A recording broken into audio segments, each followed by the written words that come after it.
Baik, saya mulai dengan pendekatan teori graf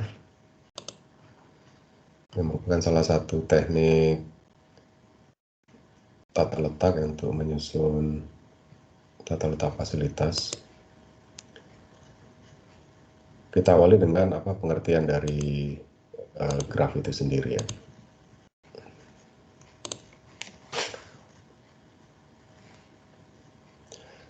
Nah, suatu graf yang terdiri dari himpunan simpul tak kosong berhingga dan himpunan busur tak beraturan dikatakan planar jika dapat digambarkan dalam dua dimensi tanpa ada busur yang bersilangan dengan yang lain.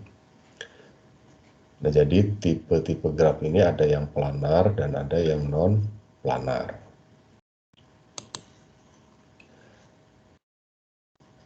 Nah, kita mulai dengan graf tipe non-planar.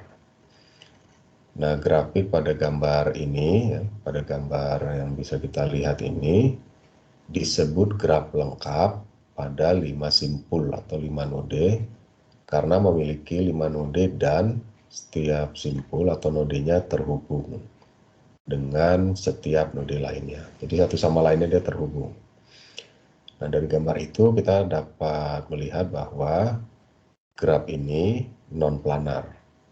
Kenapa disebut non-planar? Karena tidak mungkin menghubungkan setiap pasangan dari 5 simpul tanpa beberapa busur melintasi beberapa busur lainnya. Secara sederhana, tipe non-planar itu ada garis yang saling melintang, yang kita sebut sebagai busur. Lalu bagaimana dengan tipe planar? Nah, grafik yang ditunjukkan pada gambar di bawah ini kita sebut tipe planar. Kenapa?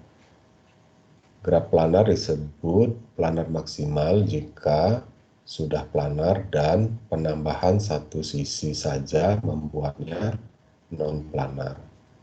Perbedaannya, kita tidak akan menemukan adanya busur yang saling cross, saling silang.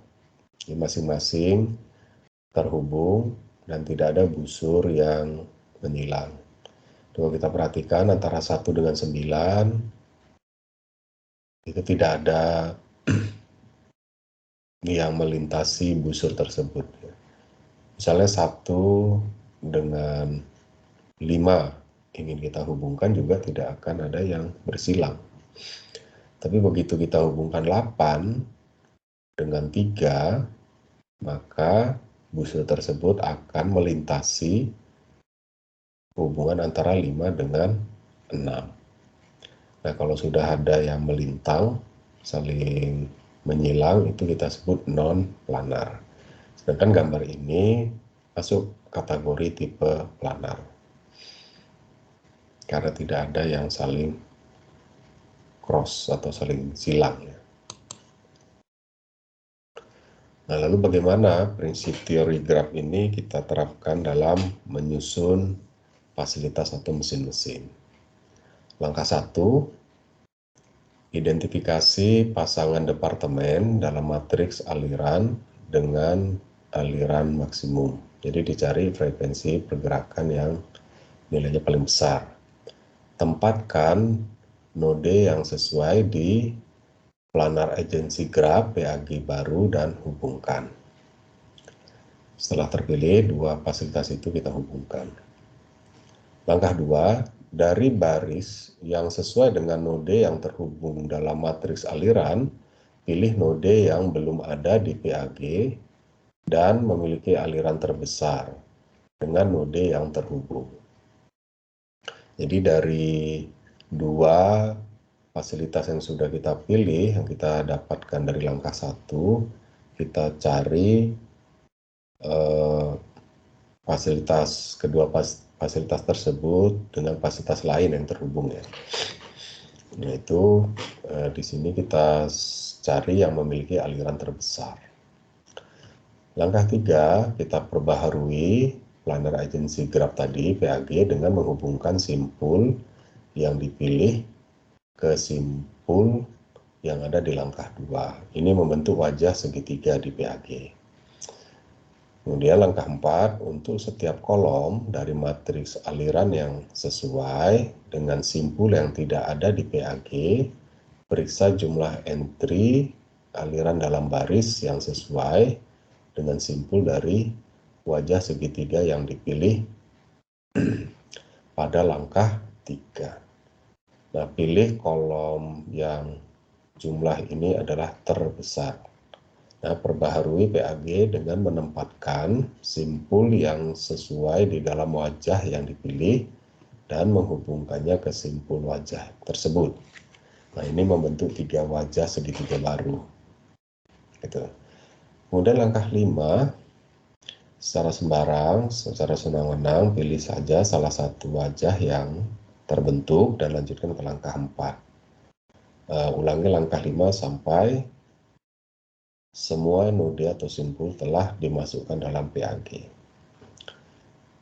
Nah, apa sederhananya dari algoritma planar agency graph ini?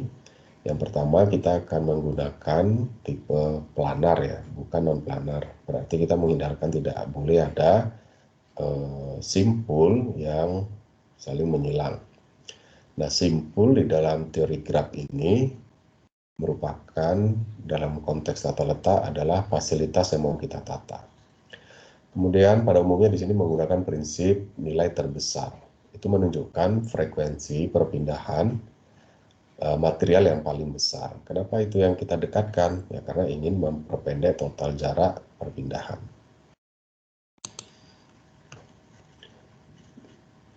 Berikut adalah sebuah contoh, kita punya 12 fasilitas yang akan kita layout. Ini merupakan matriks from to chart yang menggambarkan perpindahan dari satu fasilitas ke fasilitas lainnya. Sebagai contoh, frekuensi perpindahan dari fasilitas 1 ke fasilitas 2 itu 1 kali.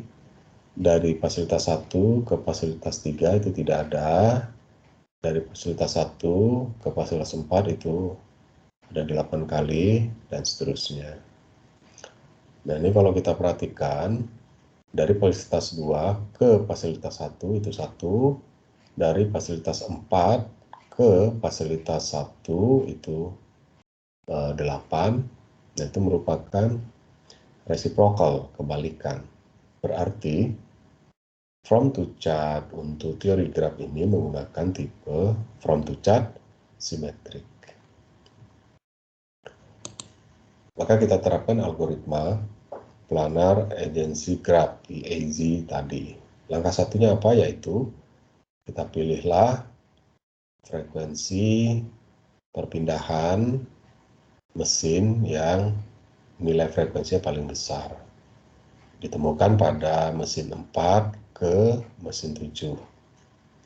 Maka kita gambarkan sedemikian rupa dari gambar 4 dan 7 seperti gambar berikut.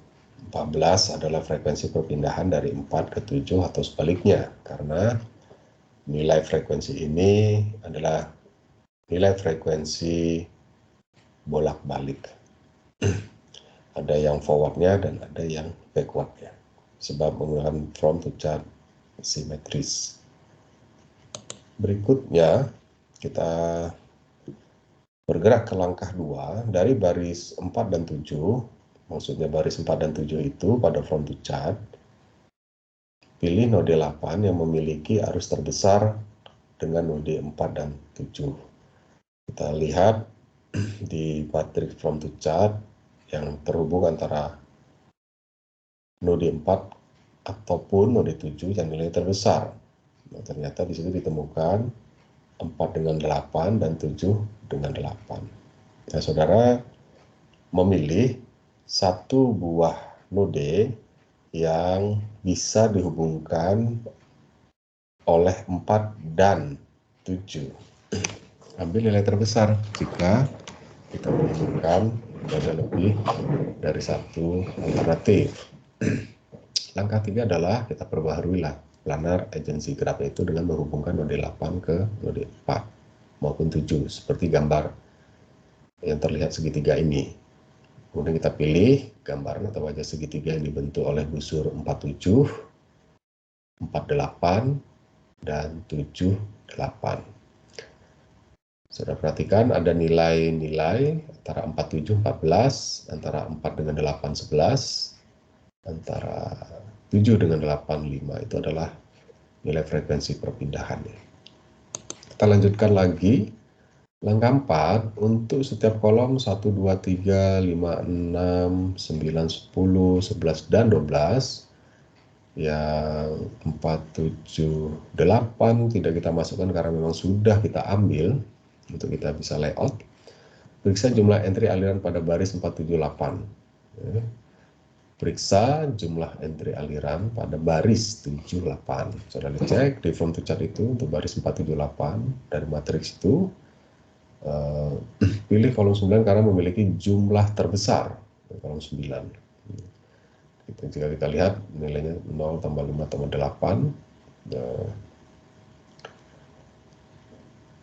yaitu 13 ya. Kalau diperhatikan di gambar yang bisa saudara lihat ini, 9 itu dihubungkan 4 dengan 9, tidak ada perpindahan. 7 dengan 9 ada, itu 5, dan 9 dengan 8 itu 8. Kalau dijumlahkan frekuensi perpindahan ini 0 tambah 5 tambah 8 adalah 13. Ini bukan nilai jumlah nilai terbesar ya jika kita pilih alternatif fasilitas yang lainnya gitu. Karena algoritma bekerja selalu pilih nilai yang terbesar. Perbarui PAG dengan menempatkan simpul 9 di dalam wajah atau gambaran segitiga yang dibentuk itu. Sehingga terbentuk busur 47, 48, 78. Kemudian hubungkan pula simpul 9 yang terpilih itu dengan 4, dengan 7, maupun dengan 8. Langkah kelima, pilih wajah yang dibentuk oleh busur 48, 49, dan 89.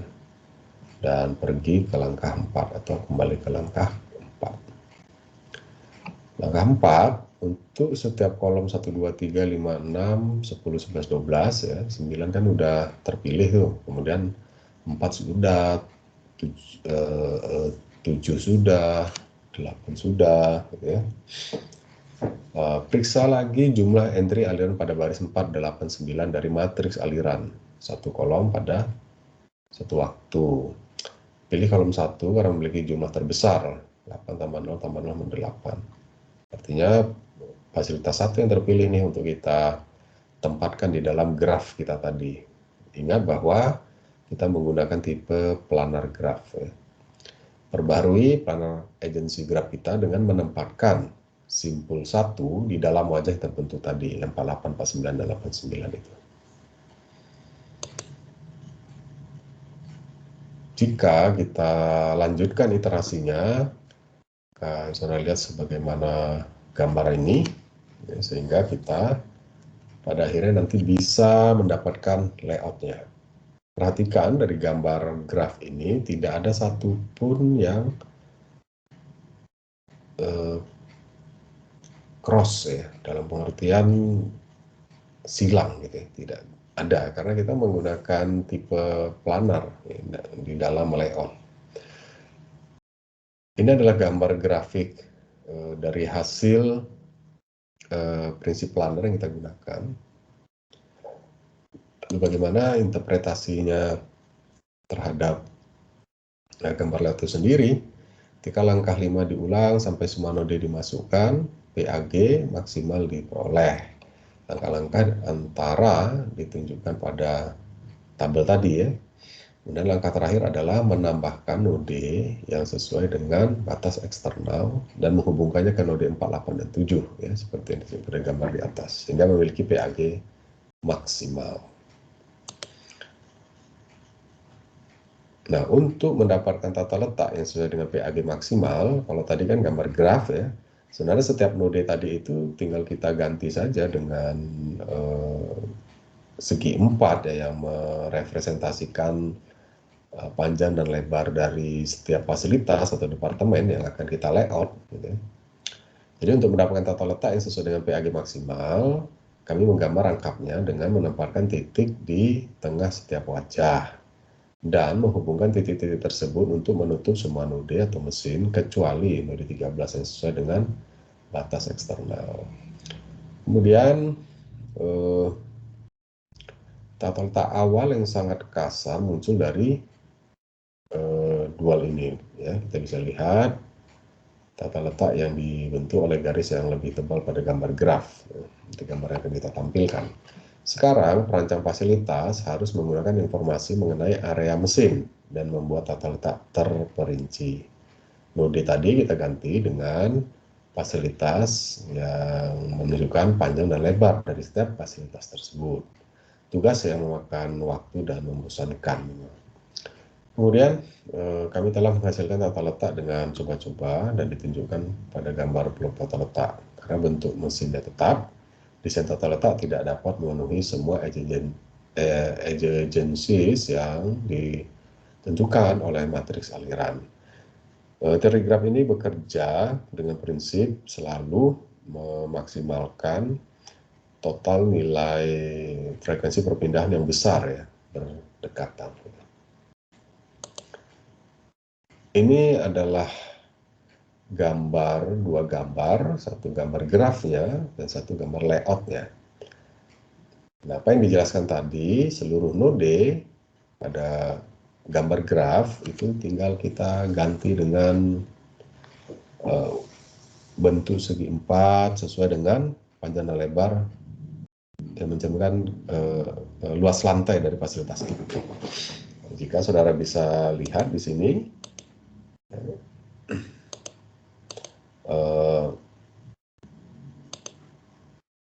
terlihat bahwa gambar misalnya posisi 6 di gambar segi 4 ini, itu kalau kita lihat di gambar graf posisinya itu 6 itu dekat dengan 1 dan 9. Jadi kalau kita perhatikan memang 6 dekat dengan 9 maupun dekat dengan 1.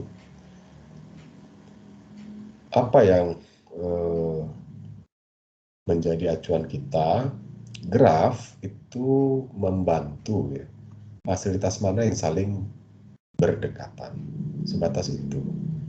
Ingat, kita harus menggunakan prinsip planar. Jadi kalau sudah lihat garis-garis tebal, yang kemudian ada gambar melintang, ya, seperti antara 6 dengan 2 ini ada sedikit gambar melintang ini, kalau sudah perhatikan, itu bukan bagian dari